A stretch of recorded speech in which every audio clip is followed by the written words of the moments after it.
let's look at a couple of these examples and see if the Bible tells us to eat our children. All right.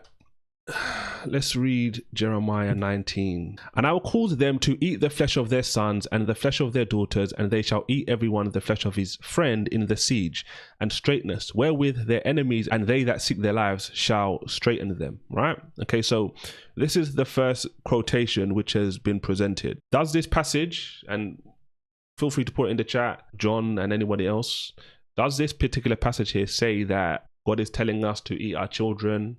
Not necessarily. One thing I always say is it's always just good to get context. One of the other passages at least will indicate the context of what these passages are talking about. These passages here, if you read in Jeremiah, God is basically talking about how punishment, judgment is going to come. Even if you just read the 3 verses I've got highlighted here already, and I will make void the counsel of Judah and Jerusalem in this place, and I will cause them to fall by the sword before their enemies, right? So this is judgment. So enemies are going to come, and what's going to happen? They're going to fall by the sword, right? By their enemies. And the people that are seeking their life, right? Animals are basically going to eat the flesh of these particular people who have been killed. And it goes on, and God says he's going to make the city desolate, right? So he's going to allow the city to be wiped out. And it's going to be an astonishment, and there will be plagues. And God goes to the extreme to say, look, they're going to be in a position where they will basically eat their own children. Let's go to Leviticus. And ye shall eat the flesh of your sons, and the flesh of your daughters shall ye eat, right? So again, we can ask this question again. Is this passage here, is God telling his people to eat their children, right? Not necessarily. If we just scroll up, right, and get a little bit more context, which will kind of give you the same picture as what we've seen in Jeremiah already. God is basically in this particular passage highlighting how the punishment which will come is going to increase and increase and increase as the Israelites are more and more wicked, right? Read this passage, don't take my word for it. You'll see that for yourself. But what does he say? And when I have broken the staff of your bread, right, 10 women shall bake your bread in one oven, and they shall deliver bread again by weight, and ye shall eat and not be satisfied. So this is famine language. You're making bread, but it's going to not be sufficient, right? That's famine language. And if you will not for all this hearken unto me, but will contrary unto me. So even when you get to this extreme, then what's going to happen? Then I'm going to punish you more.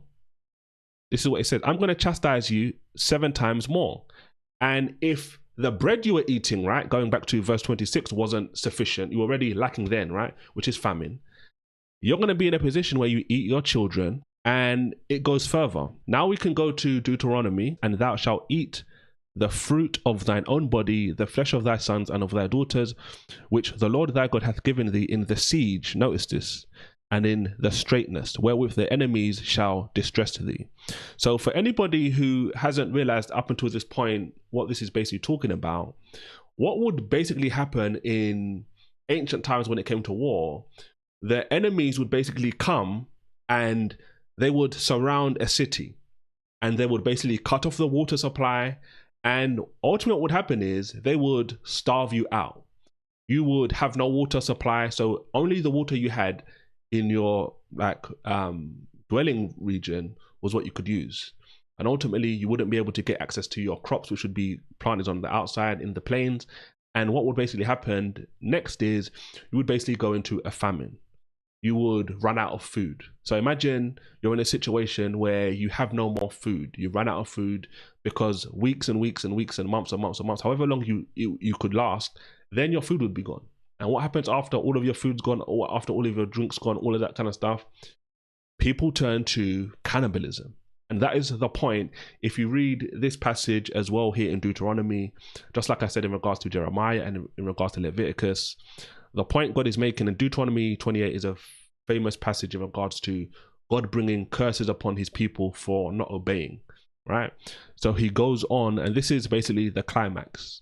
You can see an example of something like this in the book of 2 Kings, when they basically go into a famine, right? The nations come and surround them, and they're forced inside, and they run out of food, and they basically now begin eating their own children.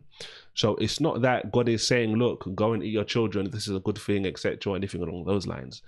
If you just read the context of the passages, God is basically just saying, look, it's going to be so extreme for you when I allow these nations to come and punish you because you're not following my laws and my rules. This is the extremities it's going to go to. Thank you so much for watching that video. That was a clip from our weekly live Q&A. We do every Wednesday, 5 p.m. Eastern Standard Time and 10 p.m. UK by God's grace. You can watch the whole of that actual live stream right here. And here are 2 other videos on the channel, which may be a blessing to you as well. Thanks and take care, and I'll see you soon. God bless.